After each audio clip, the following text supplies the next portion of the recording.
qui voit le foyer de quelqu'un et qui le déshonore en le critiquant. Regarde un peu, parce que tu es contre le mariage de ton frère et tu es contre ta belle-sœur. Tu t'assois avec tes autres sœurs et copines et vous critiquez cette dame. Tu n'honores pas le foyer.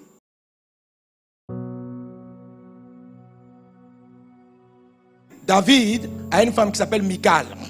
Sa première femme, la fille de Saül. Un jour, David, pendant qu'on faisait venir l'arche à Jérusalem, a commencé à danser, à louer Dieu, à célébrer Jésus pour l'arrivée de l'arche. Il dansait, mais il dansait vraiment. Il ne dansait pas comme un roi danse. 2 Samuel 6,16. Et la Bible dit, Michal, fille de Saül, regardait par la fenêtre et voyant le roi David sauter et danser devant Dieu, elle le méprisa dans son cœur. Son problème vient de là.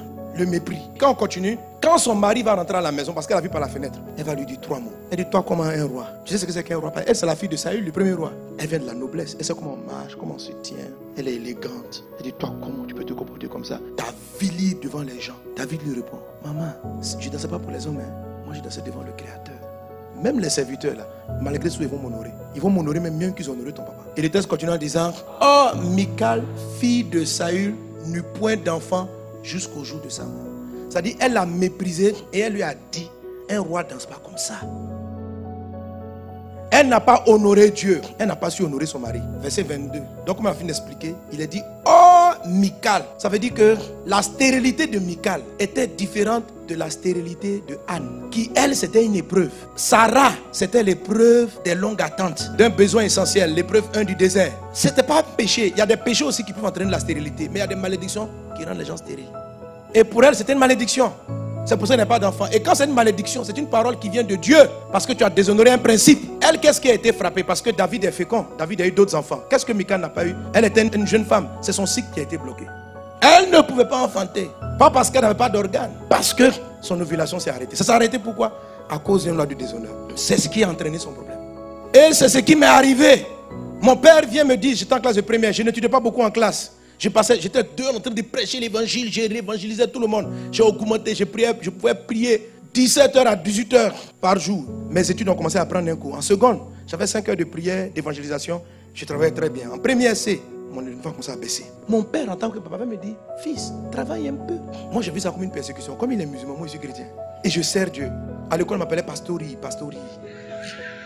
Alors, j'ai dit à mon père, papa, c'est pour Dieu. Et puis je lui parlais comme ça, papa. Mon père a dit, ah bon? Et puis c'est fini. Vous voyez, ici là, David n'a pas maudit. Il lui a simplement dit, madame, mon papa comme ça. Laisse-moi faire ce que je veux faire pour Dieu. Mais Dieu n'a pas aimé. Et il a frappé ses entrailles. C'est une malédiction.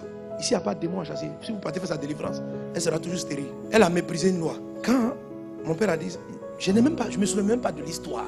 Plus de 7 ans après, je finis mes études. Je cherche du travail, je n'en ai pas. Je cherche, je dépose, j'ai la capacité. Mais je n'ai pas d'opportunité. Je prie et l'esprit me dit, va voir ton père. En ce moment, il habitait à Boaké.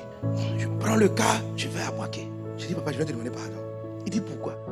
Je dis, je crois que je t'ai fait du mal. Mais je ne savais pas de quoi il s'agissait. Et c'est là qu'il ouvre son cœur. Il dit, quand tu étais en première, je t'ai donné un joyeux conseil. La manière dont tu m'as répondu là, je me suis dit en moi, c'est que tu ne me prends plus comme ton papa. Je ne serai plus un papa pour toi. Je vais payer tes études, je vais faire ce que tu veux, mais te donner un conseil, te dire qu'est-ce qu'il faut faire. C'est fini. Tu sais, la Bible dit, honore ton père et ta mère et tes jours se prolongeront. Donc, à chaque loi d'honneur est rattachée une bénédiction. Si tu honores ton père et ta mère, tu vas vivre longtemps. Donc, quelqu'un qui déshonore son papa, il peut avoir une malchance d'accident. La Bible dit, si tu n'honores pas ton père et ta mère, tes jours sont réduits. Donc, des gens meurent vite, pas parce qu'un sorcier au carrefour. Parce qu'un jour, ils se sont assis, papa a parlé, lui ont répondu. Quand ils ont fini de répondre, oh, il mourut vite. Parce que un bon père ne va pas ouvrir sa bouche pour te maudire. Comme David, il n'a pas maudit sa femme. Mais la Bible dit, oh, ça dit, il faut comprendre que sa stérilité là, c'est une conséquence. Moi aussi, quand j'ai fini de parler, oh, Pastori Sanogo ne trouvait pas du travail. Quand je suis parti voir papa, j'ai parlé avec lui, je me suis mis à genoux. Je dis, j'ignorais. Et il m'a béni. On a parlé la nuit du vendredi à samedi. Lundi, j'ai eu du travail. Lundi. Après des mois de recherche, moi, je ne sais même plus combien de temps ça m'a pris. Vous comprenez? La loi de l'honneur. Et il y a beaucoup de gens qui tuent leur cycle d'opportunité parce qu'ils déshonorent. Par exemple, la Bible dit que le mariage soit honoré de tous. Donc tout le monde doit honorer le mariage. Une femme ou bien un homme qui voit le foyer de quelqu'un et qui le déshonore en le critiquant. Regarde un peu, parce que tu es contre le mariage de ton frère et tu es contre ta belle-sœur. Tu t'assois avec tes autres sœurs et copines et vous critiquez cette dame. Tu n'honores pas le foyer. Quand tu vas finir de faire ça, un jour vous asseyez pour dire, mais la dame, elle se prend pour qui? Elle est venue trouver notre frère, elle est comme ça, elle est... Quand tu as fini, Dieu finit en disant, oh,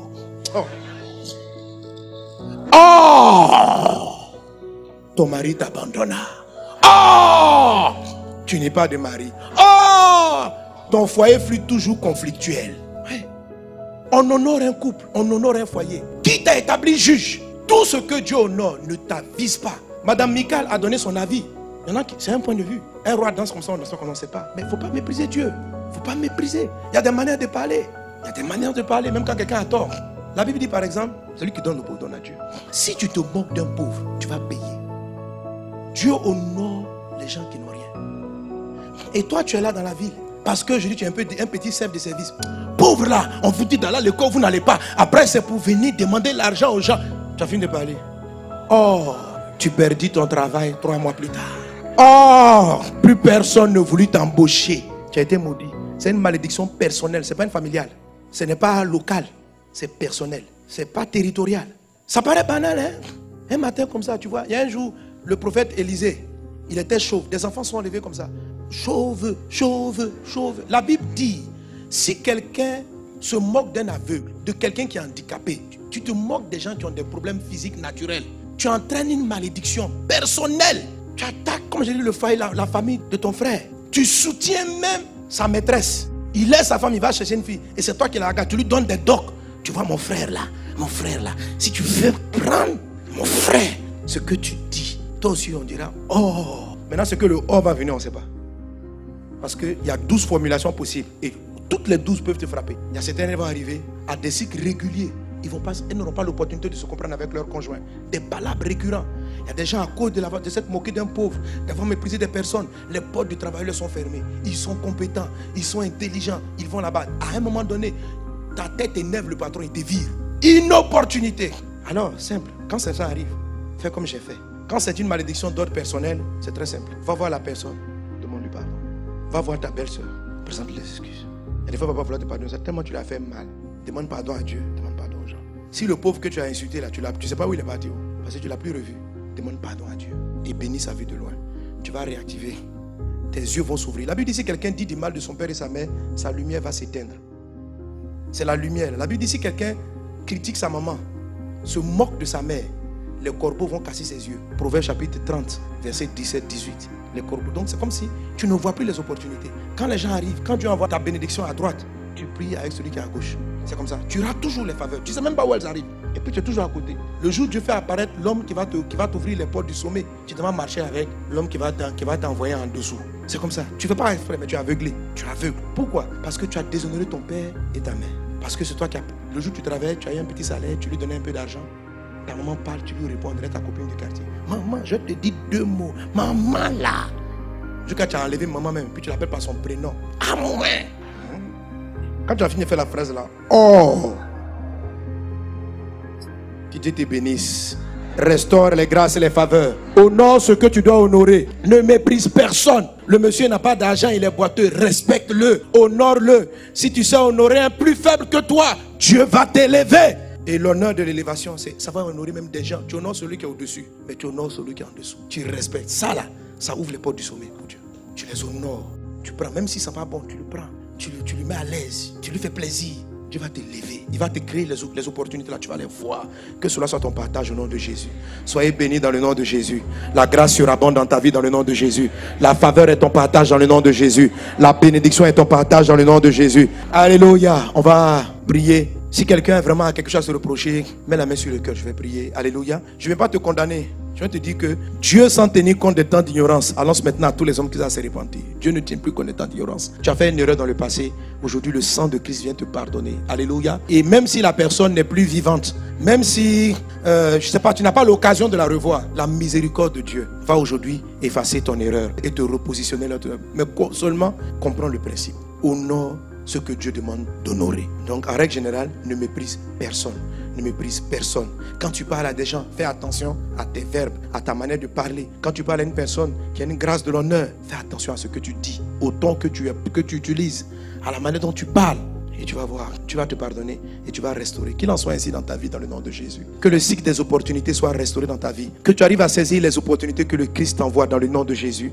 Dieu t'envoie des opportunités dans le nom de Jésus. Que la faveur divine surabonde dans ta vie dans le nom de Jésus. Que la grâce surabonde dans ta vie dans le nom de Jésus. Qu'il en soit ainsi au nom de Jésus. Et tout le monde dit Amen.